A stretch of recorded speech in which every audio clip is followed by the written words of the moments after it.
Great, thank you. Thank you very much. I just texted John Casey because I know he's got an office here, and I'm like, well, where are you, John? So it's great to be here on the Otterbein campus and in this great community. Have a conversation. They put a mic on me, which we probably don't need, and we'll keep it casual. And I know that the topics around leadership this morning, but the approach I thought I would use would be to walk through some of the ways the Columbus Partnership, our organization, a group of CEOs, is applying leadership in the community. But I'm also happy to, as we get into Q&A, give my own personal observations around leadership and the like. So to get started, let's see if I know how to work this. We are 75 CEOs. You can see a few logos here on the US or us symbol. You may see that around town or at the airport. It's something we've started from a branding standpoint. I've often asked people to do the airplane test in Columbus, and I've now been doing this for 11 years, which is sort of a little mind-boggling to me because time flies. And the airplane test is when you're on the airplane and you say, where are you from, to your neighbor before you put your headphones on and tune them out. You get all sorts of responses. I'm originally from Nashville, and people say they're from Cleveland or Cincinnati or Denver or San Francisco or Austin. And inevitably, when somebody is from Columbus, they're from Columbus, Ohio, as if the 14th largest city, third largest state capital, a city that is growing faster than any other city, greater than 1 million people in the U.S., needs the comma Ohio behind it. And we've been on a long mission to drop the comma Ohio, the star U.S., and beginning to think more aggressively about marketing. Columbus is a part of it. So on the one hand, we're not in Columbus this morning. I know that. But on the other hand, when we talk about Columbus, we talk about the region of 2.2 million people, the trading area where we all live, work, play, pray, know one another, regardless of the great suburban or urban communities that we live in. So we weren't always 75 CEOs. A decade ago, we were a dozen. Founded by Les Wexner and John Wolf after a conversation with Governor George Voinovich. The governor had just been elected. He had previously been the mayor, as you all would know, of Cleveland. And he cornered the two of them as civic leaders and said, there is an effort that we've had while I've been the mayor of Cleveland in partnership with our business community that helped me in everything that we did. And he said, I would challenge you all to think about forming an organization and or getting organized as CEOs.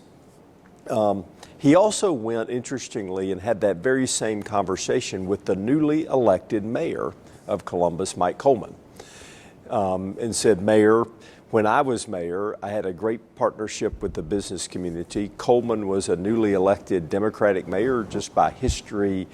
It seems all these many years later, interesting to me, a student of politics, that he was that first democratically elected mayor, or after a long string of Republican mayors. And so, in the old stereotypes of, business leaders being Republicans and here's a new Democratic mayor, how are you going to work with the business community, took on another light. For a year, nothing happened. And with deference to the camera that's filming this in the back, the Wexner-Wolf Voinovich meeting happened a year later at another very same, actually, holiday party.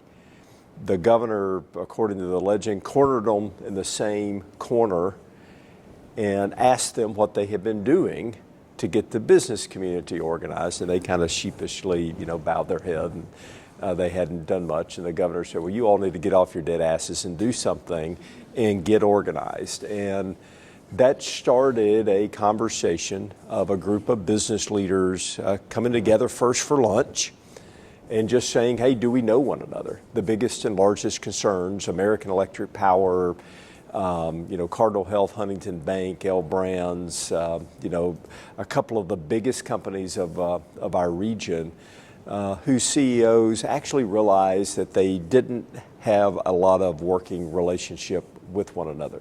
They worked all around the world. They were running very successful businesses. They went home at night, to think about family and maybe their own individual community efforts. I think they all individually were community oriented, but never as a group.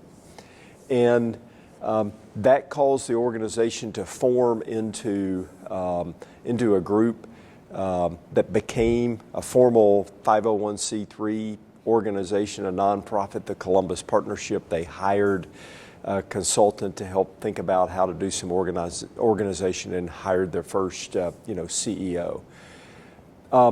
If I paint for a moment that as a lesson of leadership, I would argue that one of the greatest things that leaders can do is to convene. You're convening today as a group of civic leaders. I would dare say this room's got some common bonds with one another for the mere fact that you got up this morning to come and have a conversation. And so convening is what the partnership was doing in its very earliest days, really before it was ever an organization. A group of leaders out of their companies that were saying, hey, perhaps we could start to convene. And Les and John used to say, we had a pretty low bar in the early days. We said, well, let's don't do any harm. Let's just convene, have conversation, talk about what's going on. We've come a long way since those earliest days, but a little bit of the background. So when I entered the scene, there were 12 CEOs. There were a variety of priorities. The way that the partnership would set priorities is they would go around the table and each CEO would say, well, I'm interested in the arts, and somebody would say, I'm interested in, the symphony, and somebody would say, I'm interested in, early childhood education. Another CEO would say, well, my passion is economic development. And so the partnership table became the place where everybody helped one another, which is great. That's a super common trait. You're interested in one thing, I'll help you, and you help me, and together, we'll do a little bit more.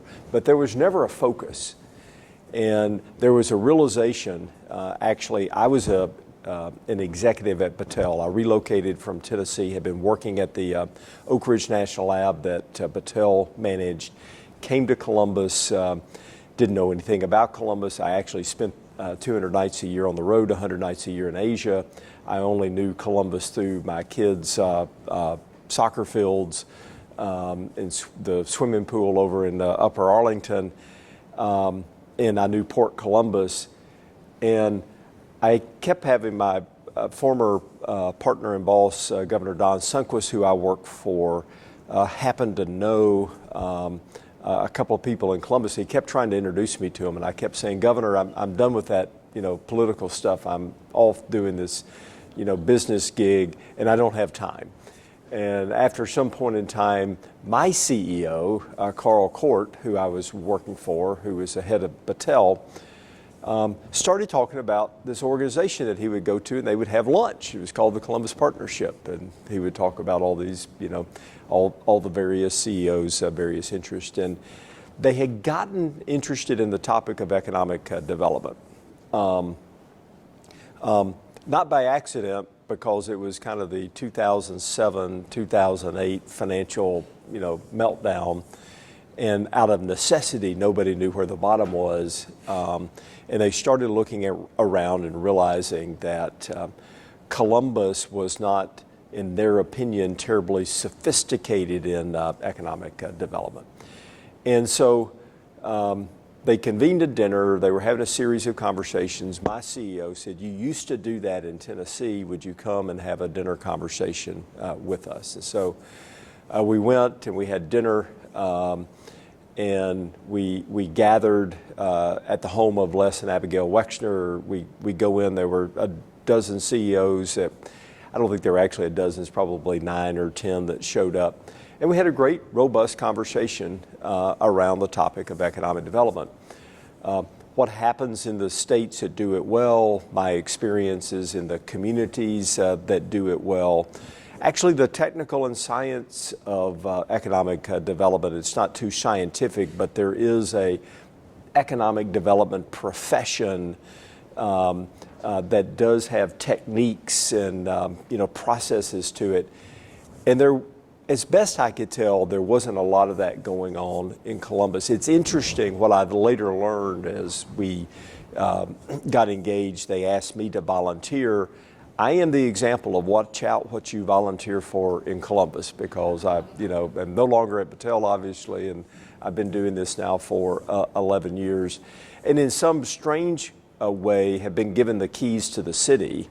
And I don't say that arrogantly. I say that with all the humility in the world and the respect and the responsibility that goes with it. I think it's fascinating in Columbus that we are a melting pot of so many people that are not originally from the city, that we're still a new money town from a wealth creation standpoint.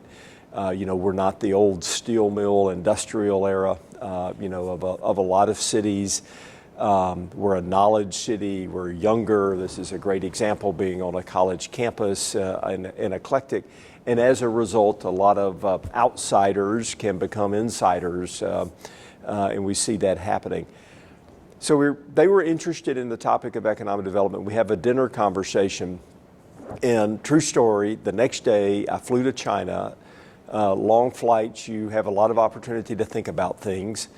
And I thought about 3 things on that flight. I really honestly remember it very well. I thought, I'd been, and from my world of politics in Tennessee, whether it was the Frist family, the Haslam family, Fred Smith, Federal Express, who was our finance campaign co-chairperson. I've been in a lot of really nice homes and estates, and I was thinking that was a pretty nice house, and that was even more of an interesting conversation, that these CEOs there were sort of 10 of them that were really interested and passionate. I mean, because in my experience in communities, you always find 1 or 2 CEOs.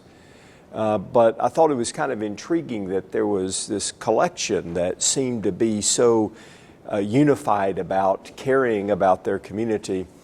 And the other thought I thought about it, I don't know much about artwork, but I was going, I think those may have actually been real Picassos that were lining the hallways. So we start studying economic development. And we do what's called a fact base. We got involved with McKinsey to just start looking at the facts of Columbus. And there were a couple of things that were pretty staggering. One thing that we found out is that Columbus, in fact, had never really gotten terribly involved and engaged in economic development. There was the Columbus Chamber of Commerce, and there were literally a couple of people at the Columbus Chamber of Commerce that did economic development. But if you had been in my shoes and you had seen and run state agencies and you had seen communities that really do economic development well, it was real easy to conclude that Columbus didn't have a meaningful effort, and over history it never had. There was an interesting story we discovered. 1971 or 2, Ford comes to Columbus and wants to locate a automotive manufacturing operation in Columbus. And in fact, they chose a site. across from Worthington Industries on what is now the Anheuser-Busch site. And the city, fathers at that time, because there weren't a lot of city fathers and mothers that were involved in the civic space, that's changed dramatically now for the good, said, no thank you, not interested. And I found that really intriguing. You mean a automotive plant? You turned it down? I mean, these are the things that in the economic development world, you work for years to locate, a massive operation.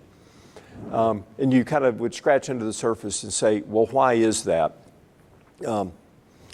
One, I think may have had actually an interesting good benefit, and that is they were concerned as leaders of the community of organized labor and unions infiltrating this part of the state, which historically, despite Ohio, maybe historically being more heavily unionized than some other places that I was familiar with in the South, Columbus had not been, and they were concerned about that competition and the organization for labor. I think that I don't know this. I think that may have been AKA we're concerned about the cost of labor for our own businesses, which would actually lead me to the second point that I do know for some level of understanding that really what was happening as the Five Johns, whether it was the John from Nationwide or the John Galbraith from real estate or the John W. Wolfe from the publishing enterprise, you can make the connections of who they were really more interested in not sharing power in the city. They kind of liked control, and they liked the control that they had in different aspects, which may be a second lesson in community leadership that an effort of collaboration never works if that effort of collaboration is about control. If you could argue that the Columbus Partnership was together many of those years ago, and it was the Five Johns, and they were convening, but how they were convening was literally to divide up the city and to say, I'll take this, you take that, we'll control this, we'll try to elect this person to be our person, and maintain this level of influence, not always for the community good, but oftentimes for perhaps selfish interest. Now, I exaggerate that just a little bit, for a point. But in the world of economic development, interesting that Columbus wasn't organized, never had been, and turned down a major automotive plant. Okay, fast forward, we created Columbus 2020. These were the old, you'll laugh at these old slides in the old color, and we had the exclamation point. And I remember I put the exclamation point on there for no particular reason other than I felt like we needed some oomph that Columbus didn't have. It has evolved into this branding and a little bit more contemporary look and feel, and we'll talk about how it's even evolving further. And we decided that Columbus would get organized, for economic development. We put forth some very bold goals. Nearly a decade ago, we said we would create 150,000 net new jobs in a decade. And McKinsey, the consultant, said, you're crazy, you can't say that. We've done the analysis. The only possible thing that you could do is 128,752 jobs, and that would be if you did everything. I said, well, let's just round it up and say 150 because that sounds easier. And there is power in being aspirational and getting people to think about what they couldn't do. To generate $8 billion of capital investment, 30% raises in personal income gap. So that fact base that we looked at, there was an interesting chart. Some of you all may have seen it. 25 years ago, Columbus was $2,000 wealthier per person than the national average. At the time we were doing this study, we had slipped to be $2,000 poorer per capita than the national average. And we had a simple premise that we needed to bend that curve, that you couldn't be a community that was declining, even though wages were increasing, they were increasing slower than the national average. In today's parlance, that meant we cared about the income gap. I don't think we were talking about it in the same way we talk about it now today in contemporary times, but we were seeing a middle class that was shrinking. And we thought that, in fact, you had to close that gap. And we said, and we can measure all these things, but let's also just be a leader in economic development.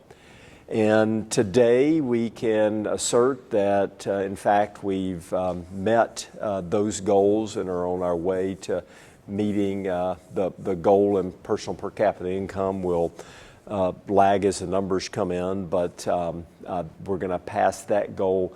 And we are consistently now one of the recognized communities in the country in economic development. You know, we are sort of, 1, 2, 3, or 4 in every ranking, and all the stats prove it out. And it was and has been a really fascinating period for Columbus, this greater region. You can see it manifesting in population growth.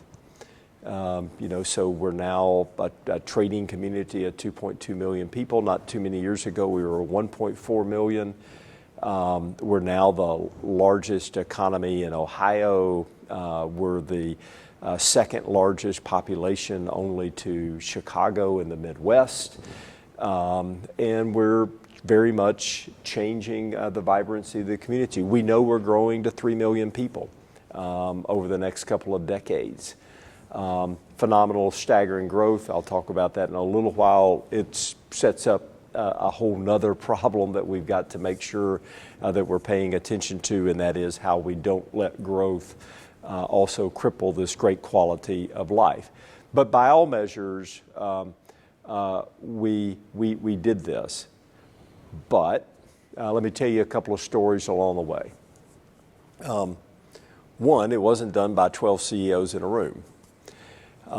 When we first laid out the plan for economic development, we were in a room, a little bit smaller than this, and I said we could pass the hat to 12 CEOs and we could fund all of this. But let me tell you what I've been hearing. Total outsider. I talked about W squared, Wexner Wolf, the mystery of what happens at the Columbus Partnership, what happens behind the table when a couple of quote-unquote business titans, drive the city. It had more of the feel of the old Johns back in the day, and not the contemporary partnership that I hope and I know that we are today, with still so much work to do. I said we need to bust open the door. We need to have conversations. Rather than launching a plan, let me show you the 12 plans that have failed. And we literally, I still have them in the office, 12 studies that Columbus had done on economic development. I said, you have to ask yourself the question, why aren't some of these working? Economic development doesn't happen by a city. It doesn't happen by 12 CEOs. It happens in regions. You've got to think about regional economic development, because what happens in this city is as important as what happens downtown, is as important as what happens in Dublin or Marysville in Union County. And we need to think about economic development as a region. We need to have more engagement. One of the reasons we formed the organization Columbus 2020 was to be an organization that wasn't controlled by the partnership. We created a separate board of directors. We got regional players that were involved in it. And we rallied over the course of the year 2,000 conversations. I know how many people, because every Monday, Wednesday, and Friday, we would host sessions about the size of this on the topic of economic development for 3 hours at a time, 20 to 30 people. And over the course of that year, we had 2,000 people beginning to get engaged in the conversation and the strategy moving forward in economic development. Big leadership lesson. Again, going back to engagement. engagement really, really matters. And engagement can't just come in a narrow way. Being confident to be able to go and have community conversations, even when they're painful, even when they're tough. There was at some point in time, I tired of some of the suburban and even rural communities telling me that they didn't trust Columbus. But by the way, if I hadn't heard it about 100 different times, we might not have really made it as a core value that even though we're going to call this Columbus 2020, because, oh, by the way, we are the state capital, we are the 14th largest city, we weren't quite that big then, that came with some liabilities and that we had to think about how we were going to build it. So that level of engagement, in my mind, people say, what's the key ingredient? One of the key ingredients of Columbus 2020 being successful was this broad set of community leaders that came together. I would also argue that you still need to have an organization. It doesn't have to be an organization, but you need leaders from major institutions. You need wealthy individuals in your community. You need people that can rally, convene, and have political influence like the Columbus Partnership does, being involved as well.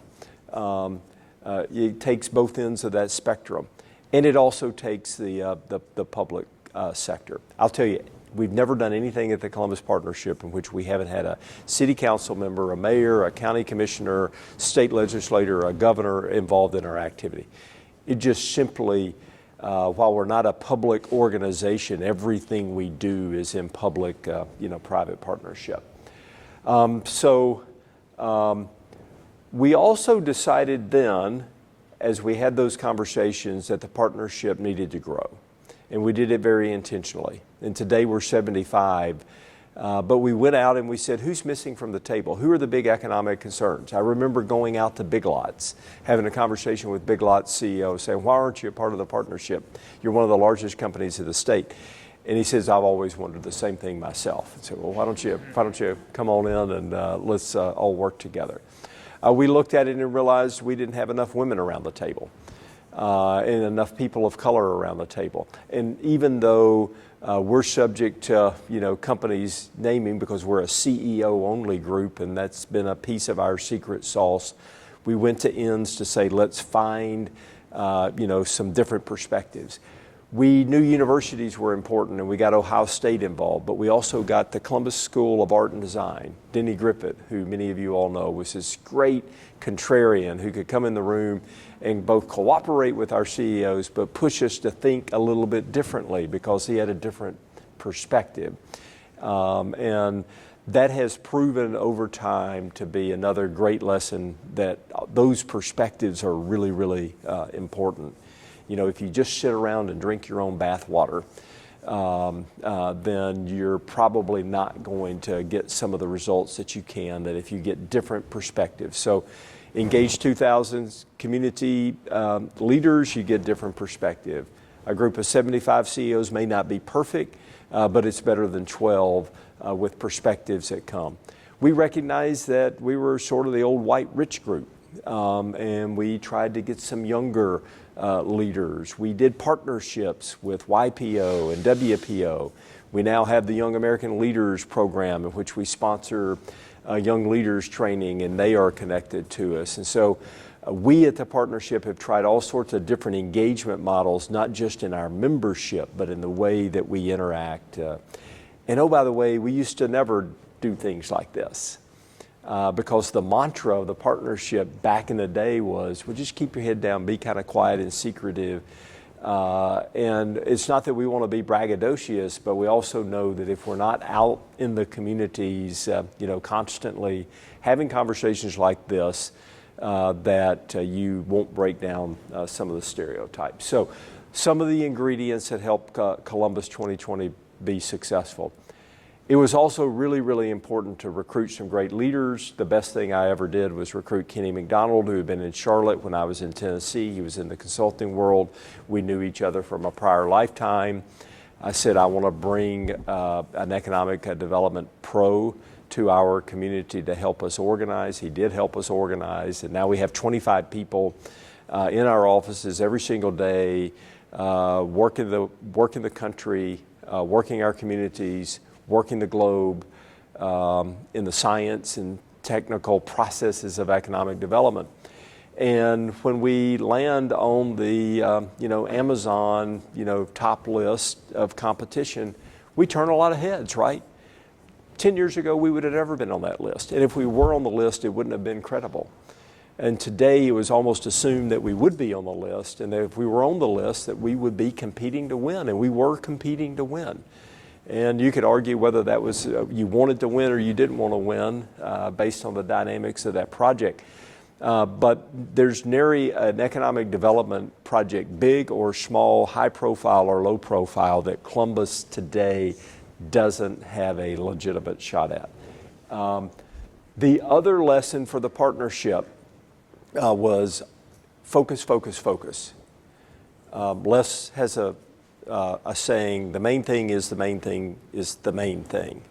And you have to say it kind of 3 times over in the right cadence, but what it's really saying is you can't do everything. You've got to focus on only a few things. There was that moment in time the partnership sort of just divvied up, and you're interested in the symphony and you're interested in education, and we'll help each other. But in doing so, we may devolve to the lowest common denominator as opposed to going really, really deep and really, really hard on a topic. And so that for us became economic development. I think the community lesson in leadership for any group that is coming together is what are you going to focus on?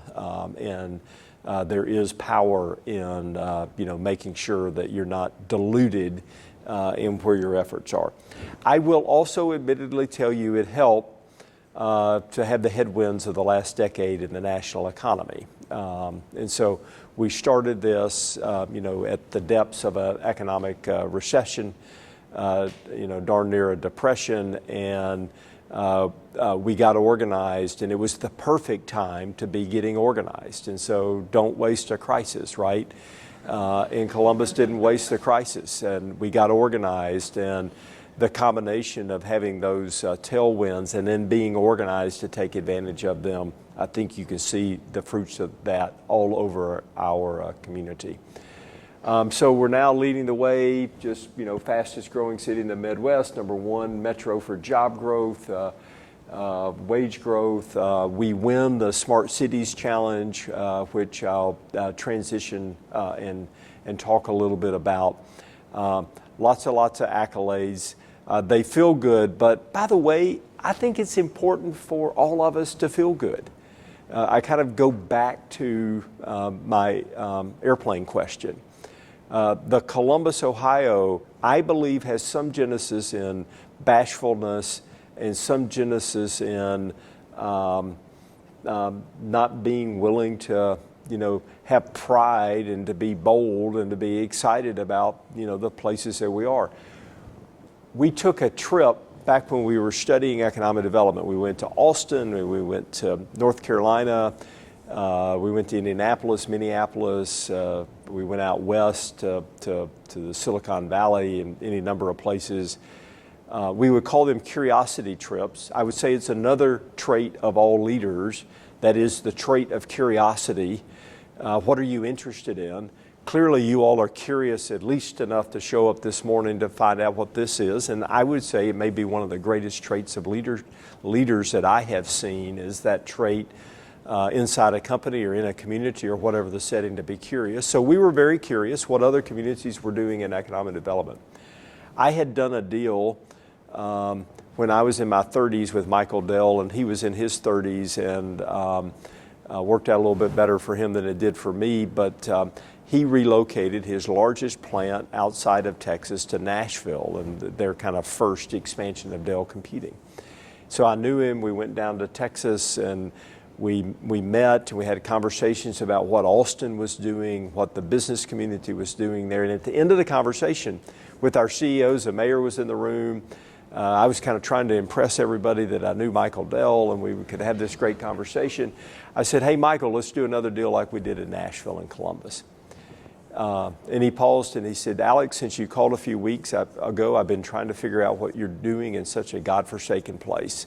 And then he went on to describe us as a suburb of Cleveland, heavy union, steel mill, old, not contemporary city. And shame on Michael Dell for not knowing his geography and to know the fact that he had distribution centers in Columbus. And shame on Columbus for not doing a better job of telling the story for who we are. People don't know us. We always win feet on the street. Give me any client, give me any recruit for any company, and give me an opportunity to take them to the Joseph Hotel and into the Short North or Franklinton or into these great suburban communities, help them understand this quality of life, cost of living, and yes, housing we've got to stay ahead of, but we're still a very affordable housing market, and we always win feet on the street. But I remember it for myself. I didn't know where Columbus was. I knew it from fourth grade state capitol, but I had never been here. And my first visit here with Battelle was, kind of rather humorous if I look back on it. I was looking at an old downtown prison next to my hotel in a worn out place, and we went to dinner at Rigsby's. And I thought Rigsby's was pretty nice, but they told me I couldn't walk from Rigsby's back to the hotel because it was a war zone. It was crime infested. Short North, do you remember where the word Short North comes from? That was from all the police precincts saying we're, in the Short North precinct because so much crime was being reported. Today, imagine going and that same visit and that prison's now the thriving Arena District, one of the greatest redevelopments, of any city in the country, et cetera, et cetera. So we do have to break out of that bashfulness. I don't think it happens in a simple decade, but I think it is beginning to happen. And I think the next couple of decades will be a continued image breakthrough for Columbus. So today, we made a mistake, big mistake 11 years ago, 10 years ago. We called it Columbus 2020. I thought that was kind of cute. It was a rallying cry. We could do all these things by the end of the decade. In 2020, a clear vision and all these things that go with it. Well, the problem was we've reached 2020 and the name Columbus 2020 doesn't work so well. I don't think I thought I would actually be around to have to really think about it. So here we are. We've been going through a great strategic planning exercise. Again, hundreds and hundreds, thousands of people engaged with our economic development team, coming up with the new strategies, a new name, One Columbus. We're not yet public on, a rollout of the One Columbus strategy, but that will take us forward. And strategy doesn't come every 10 years. It was convenient to do it now, but it is a really interesting time to think about what the future can be. Back then, we were just trying to have some jobs. Today we've got a much greater platform. We have a professional team that's known all over the country. Our reputation is changing among real estate site selectors. Our own attitudes are changing. The infrastructure in Columbus, our population, this great talent pool. And the issues of economic development are very different today. Today it's all about talent. And oh, by the way, we have 150,000 college students. They may not be here all this morning, but in another 6 weeks, they will be in this proliferation of talent. We're 2 years younger than the national average. So that's a hard stat. We're young, eclectic, open, vibrant, open to lifestyles and perspectives, and that's what companies want in this contemporary world. And so Columbus has found itself at a unique position, and I think moving forward will continue to. We think there are a couple of key differentiators for success.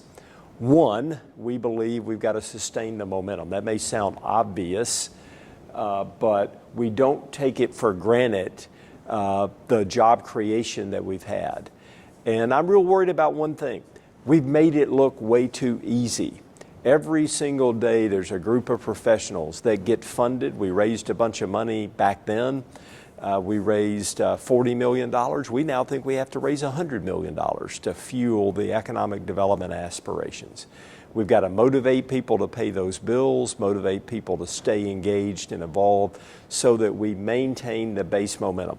Because if we stumble on the basic job creation, the economic development blocking and tackling, and we go back to that yesteryear era, so many things would be, put on hold. So one, sustain the momentum. Secondly, it's all about talent and inspiring, attracting a workforce that is adaptive. You've got to be in places like this at the point that are the new creative places that are helping students, young and old, think about how they're going to constantly adapt. What's so cool about this place is it's doing it with industry.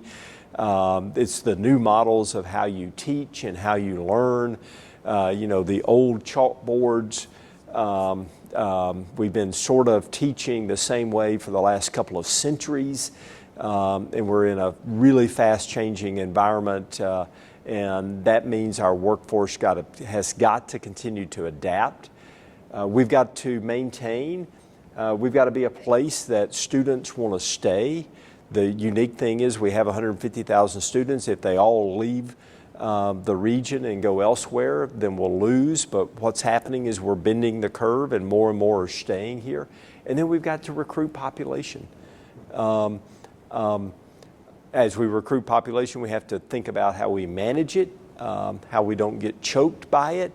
The moment that we become Austin with a 55-minute average commute, it's game over, but we still generally are 20 to 25 minutes away from everything in Columbus, and we have to think about the urban fabric and the suburban fabric, and from an urban planning standpoint, how they work together. But that means we've got to have population growth, we've got to maintain, and we've got to attract and keep talent and make sure that it is adaptive. So real imperative of making sure that we meet the talent equations moving forward. Third is innovation. All of our worlds. I mean, look, here it is. When we started talking about economic development, I couldn't order an Uber. There weren't all these apps. These things were sort of here, but just barely. Now they rule our lives, but they're here we are, the community in the city that has more retail and corporate jobs in New York and LA combined, or some stat that's pretty close to that. Except today I can go on and there's some big sale going on Amazon, and they're disrupting. Uber's disrupting. Disruption is happening by Root Insurance, who's using this device, a local startup here in Columbus, to disrupt the insurance companies. What big companies won't be here tomorrow because they've been disrupted by technology? The pace of change is happening. My Tesla drives itself. And when I go from our place at Buckeye Lake to downtown, I can take the hands off the wheel and it literally drives itself for, 25 of the 30-mile commute. And it's just the beginning. We have a premise that a kid born today won't need a driver's license in their lifetime. And if you don't believe it, you're living under a rock, and that the gas engine is a relic. And that we're moving to electric vehicles, not simply because they're more eco-friendly, but because they've got better performance and they're going to have more lifespan. The world is changing, and if you're in an industry that builds cars, and Honda does, and you're not changing with it and you're being disrupted, then you risk going out of business. It's great. Honda moves all of its North American research hub to Columbus to do research on electric vehicles. Great. I'm glad that they're in that game and that we'll adapt and that we'll win. Innovation is going to be really, really important. And we have some great institutions. I chair Nationwide Children's Hospital, the Ohio State University, all of our colleges and universities. But here's what we know. we are under-leveraged in the innovation cycle, both in our corporations, in our colleges and universities. We've got to raise that as a subject matter, but we've got to do things about it. That means we have to have venture capital, we have to have startup environments.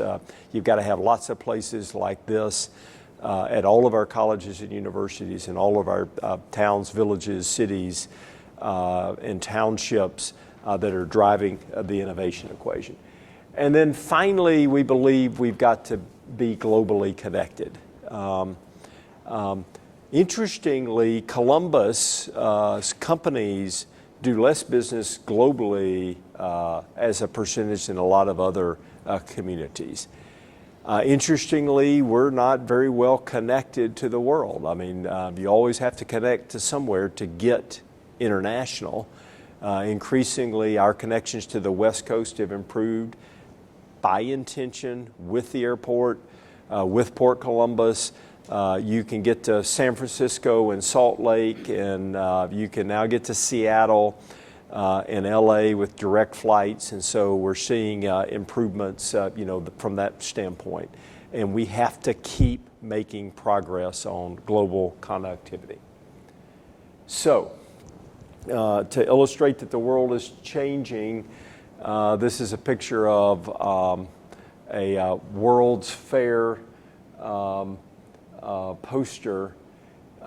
There was a World's Fair in 1905, and Columbus was exhibiting what at that World's Fair?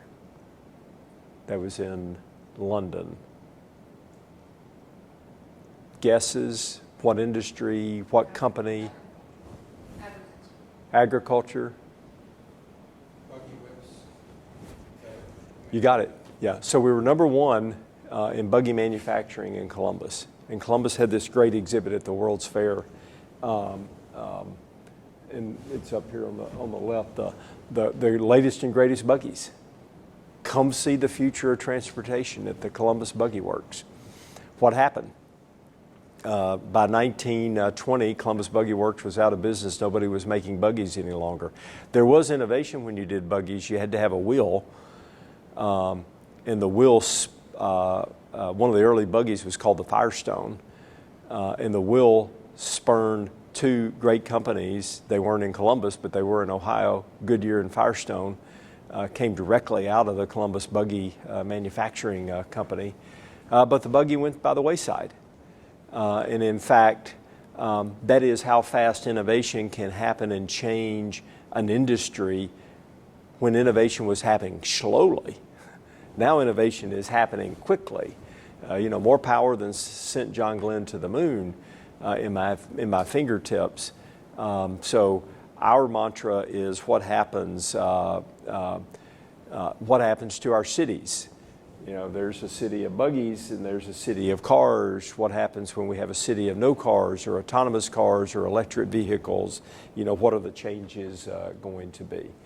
So our opportunity to transform have been years in the making. That is why we went after the U.S. Smart Cities program, competed with 70-something cities, got downlisted to Denver and San Francisco and Seattle and Portland and Indianapolis, and great competition that nobody thought Columbus could beat. And in fact, if we show this little video, we did. Smart Columbus is the opportunity to own our future. Starting with mobility, we will solve real problems felt by real people and improve the quality of life in our city. We'll clear congestion and improve safety with a connected vehicle environment. Test new technology and learn from the data. And reduce pollution by driving electric. But transportation isn't just about cars and roads. It's about connecting people. To provide equal access to opportunity, education, and healthcare, so that no person or neighborhood is left behind. We'll give mothers access to prenatal care by treating transportation as an extension of people, and create more jobs by embracing new technologies.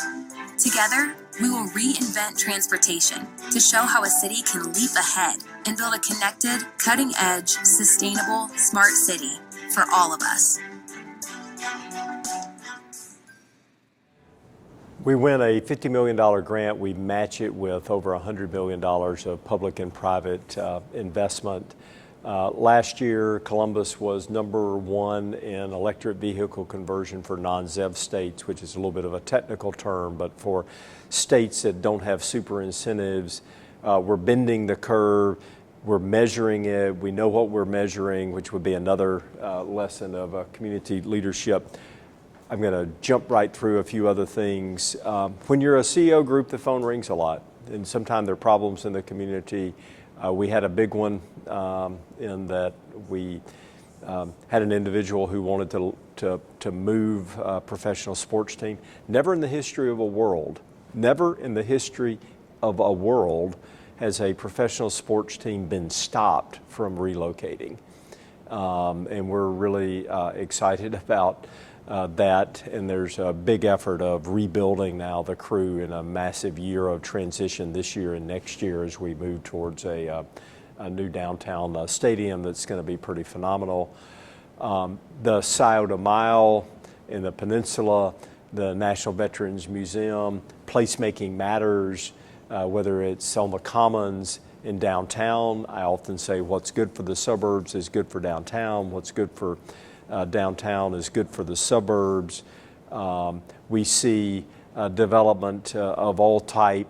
Increasingly, we think there is a role of all of us in insisting on good placemaking and developments in communities that can work well together. The arts, are terribly important in our community. There was a big effort to rethink the funding of the arts. That's going to be back on the ballot in a charter amendment for the city of Columbus that we're very much engaged in. I mentioned that everything that we do, centers around state government. I hope they get a budget passed today. But we spend an awful lot of time worrying about the policies that are happening in the State House. Sometimes they're important tax and regulatory policies, and other times they're tough social issues. And we don't try to take a political position, but at the same time, if we don't protect the rights of all citizens, so just as one example, LGBTQ community is not protected by employment in Ohio. If you're going to be a vibrant, growing community, you've got to care and be tolerant and respectful of all your citizens. And so there are a lot of good things and a lot of challenging things happening in our State House and in our legislature. Here's a before and after of one piece of some of our CEO work. And Columbus was named not number 47 in the country, but number 47 and only with 4 or 5 domestic U.S. places as the must-visit cities in the world. Asking, is this the American city of the future? I like to ask the question, where will we be in the year 2022 when none of us are around? What can Columbus be as the city of the 22nd century? What will there be, a culture of rooms like this and a partnership like ours when none of us are in the room that are perpetuating what we call the Columbus Way? The Harvard Business School writes about the culture here in Columbus and teaches it. I did at the request of Harvard, did a visit last Thursday or Friday with a group of civic CEO leaders from Johannesburg, South Africa, who wanted to learn about how we did public-private partnerships in Columbus. I think that's pretty cool. Seattle's governor and mayor weren't visiting us 10 years ago, but they have been visiting us recently to understand what's happening in Columbus as they grow. So there is a lot of power that can come when private sector leaders get in a room, leave their selfish interest at the door, bring their community interest to the table. That's an important lesson. Leave the selfish interest at the door. Bring the community interest to the table. Do it in partnership with government. Everything we do is in public-private partnership. Do it inclusively. Are we doing that enough? Not yet. But is it better than it was? Absolutely.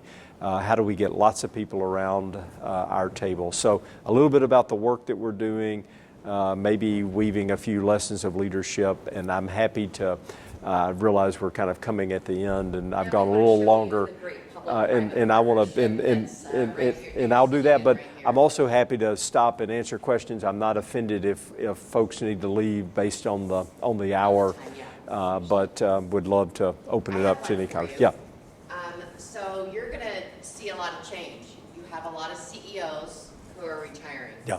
Nationwide, Huntington, you've had Fifth Third with Yeah. Jordan Miller. Right. A lot of them have announced their retirements. How does that change the dynamic, and how do you lead through that change? It's fascinating. It's a big issue and something we're thinking a lot about. It's also impacting me personally. When I look at the original 12, other than I think two, I've got the longest longevity. All of the big CEOs of Nationwide, AEP, Cardinal Health, et cetera, have cycled through. I gave the eulogy at John F.'s funeral. Here's a true story. Back at that original meeting where I talked about W squared, I also said it's more likely in the year 2020 that we will have celebrated the lives of W squared based on the actuarial tables. You know, I was being a little funny at the time, but not so much when I gave the eulogy at John F.'s funeral. A mayor changed, governors have changed, and that does change the temperance of how we think about the partnership and how we think about the culture in the community. Because it would be pretty easy to lose a few other leaders and to lose that culture. I mean, Les has been just a stalwart of maintaining this civic culture and pride and involvement. And if without he and John F., we wouldn't be here today. But what if others that come behind them don't care as much about the community? And so that's been one strategy of growing the partnership. Another strategy of thinking about how we teach culture to younger leaders. And another strategy of having an organization that has a professional team that can help proliferate as well. So we think it all works together. And I actually occasionally do wake up on this proverbial question, what keeps you up at night? On this question of, are we going to sustain as the leaders continue? I think we're in a really good position, but we can't take it for granted. Yeah. We still have regions in Columbus, some significant ones that haven't benefited from economic development. I mean, if you map educational attainment, Yeah. we have areas that have less than 6% college degrees in Columbus. They have lack of health care, lack of food. How do we move that economic development into those neighborhoods? So we're moving Crew Stadium instead of developing the neighborhood in which Crew Stadium is, that can provide the jobs and opportunities for the people that live there. Yeah, right. So one of the best economic development announcements I've ever been to was down in Pickaway County when Sofidel, the Italian paper tissue manufacturer, invested. They built a plant that's a mile long. And in that part of our region, they had not had an economic development announcement in 50 years. And so it's really exciting when you can see economic opportunity coming to a place that hasn't always had it. We didn't get into it. I could spend another hour talking about the prosperity agenda. So our goals moving forward as we announce them this fall will revolve around economic prosperity, not economic development. Because we believe with this new platform of success that we can change the conversation. We talked about wage growth 10 years ago, and I actually think that was ahead of its time, but now we're going to talk about prosperity. And we're going to be more intentional about bringing this conversation of what does it mean to be a prosperous community. And what's it mean for everyone to share in that prosperity? And what ends up happening then is it butts against a lot of tough issues in our community. We have one of the highest infant mortality rates. There are pockets of very low educational attainment. We have better poverty rates in some parts of the country, but nonetheless, we've got challenges with poverty and we've got issues with housing. So what have you seen in the last number of months? An housing initiative that we actually launched with the mayor, $100 million from the private sector to make sure that we've got affordable housing. Where did we launch it? In the Linden neighborhood, which is adjacent to the old Crew Stadium, which, oh, by the way, is the reason why we have proposed that the old Crew Stadium be reused, because you don't want to walk away from a neighborhood, but rather you want to use it in a community practice complex that can try to reinvigorate that neighborhood. It's why we have partnered with the county on their poverty initiative, while they're going to house a poverty initiative initially and incubate it at the Columbus Partnership. We don't have to own all of these items, but we need to be involved in them, and they need to be tied to the narrative of economic development.